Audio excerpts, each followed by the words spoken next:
What's up, everybody? How's it going? So today I got a quick tip for you guys on how to get more core activation when you're doing a squatting or a lunging type exercise. The key to getting core activation in those exercises is basically imbalance. You look at a squat, right? Normally you have the bar or the sandbag or kettlebells or even a goblet squat dumbbell. The weight is equal on both sides of your body. So in order to tap into an exercise that's a little bit more unstable and a little bit more imbalanced to hit that core activation, you really got to think of it in terms of not only imbalance but how the weight is imbalanced on your body. So for example, an easy movement is with the kettlebell. So you get the kettlebell, right? Clean it up in a clean position, nice and tight. And now, because of the shape of the kettlebell, the weight's not only going down, but it's also pulling you to the right. So you have to activate your core, stabilize yourself, so you can get that good squat motion in, right? So that's the secret. You want to make sure it's pulling down, but also away from you. If I get a dumbbell, right, I got this 45-pound dumbbell, and I put it up here. The difference is that the weight of the dumbbell is going straight down. So you might have a little bit of core activation, but not as much as if it was pulling you out this way. That's why the kettlebell is so effective.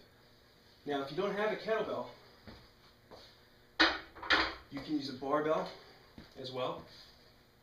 The secret to the barbell, and I only really recommend doing it with the barbell is if you're doing a high volume set with lighter weight, because it's an awkward movement and there's a lot of room for error if you're doing it heavy. So the secret with the barbell, right, is that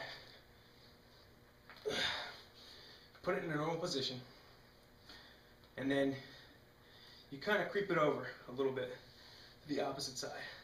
So your one hand is supporting the bottom, the other hand is supporting the top over here, right? And now again, the weight is not only pushing down, but pulling you this way because it's imbalanced and it's pulling away from your body. So again, get in your squat position, you're activating that opposite side of your core, and you get your squats in. And you really feel it.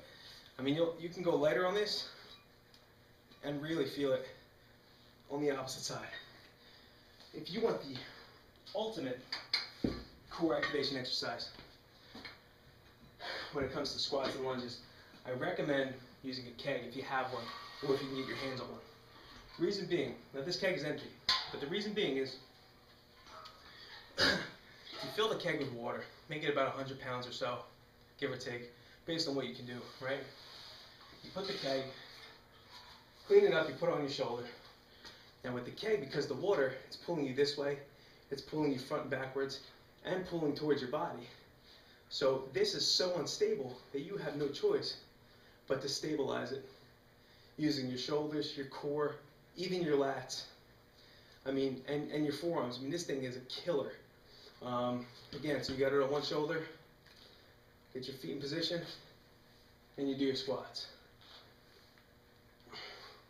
But again, with the keg is key because it's pulling you away. It's pulling you, towards your body. It's pulling front and back. So it's all over the place.